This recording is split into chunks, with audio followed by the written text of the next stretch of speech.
байцгаана уу? Монголын зөө байцгаал Орон таймгийн чулуу ороод сумаас Монгол дагуурын дахин цаас газрын байгаль хамгаалагч Батцаахан миний үе та бүхэндээ мэдчилж байна.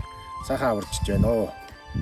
За манай Монгол дагуурын дахин цаас газар маань 1992 онд анх дагуурын хээр талыг онгон дагшлаар нь хадгалан хамгаалах зорилготойгоор байгуулагдсан байдаг. 1994 онд олон улсын дагуурын дахин цаас газар болон өргөжүүлсэн 205 мянган талбайтай АБ гэсэн хоёр хэсэгтэй Орон таймгийн чулуу ороод 3 загалт ашуулдар сумдын нутгийг хамарч оршдог. За ингээд энэ ер нь бол манай дахин цаастай газар маань дэлхийн өвд бүртгэгдсэн 10 сарын конвенц гэх мэтлэн одоо нэг ховор усны шувуудыг хамгаалах маш олон конвенцуудад нэгдсэн байдаг. Ийм сайхан тогшин хонгон байгалыг хамгаалах ажилд гар үеэр оролцсон байгаль хамгаалагчаар ажиллаж байгаадаа би миний хувьд маш баяртай байдаг.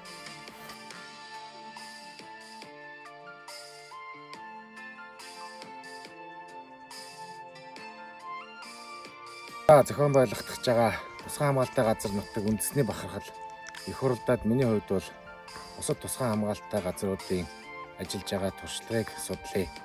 Харилцсан бас туршлагаа солилцъя. Нэг олон нийтэд сурсан мэдснээ түгээн дэлгэрүүлээ ажилдаа тусгаж хэрэгжүүлэе гэсэн ийм бодолтойгоор оролцохыг би хүсэж байгаа.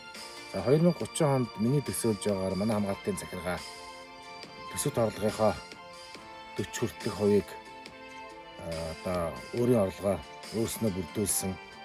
За тусгай хамгаалалттай газар нутгийн захиргаан дээрээ одоо тоног төхөөрөмж, байгаль хамгаалагчдын нийгмийн асуудал, эд тогшил, тоног төхөөрөмж, бусад одоо ажил шаардлагатай багаж техник тоног төхөөрөмжөөр бүрэн хангасан. Тусгай хамгаалалттай газар нутгийн орчны бүсийн ард иргэд маань малаас өөр орлогоо нэмэгдүүлсэн ийм хэмжээний байх болов гэж, болсон байх болов гэж би төсөөлж байгаа. Мөн одоо энэ манай дахин цаастай газар дэрдэг ан амтд нэн ховор шувуудын тоо толгойн дээшилсэн амьдрах орчныг нь бий болон сайжруулж бий болгосон ийм байх байхаа гэж төсөөлж байгаа.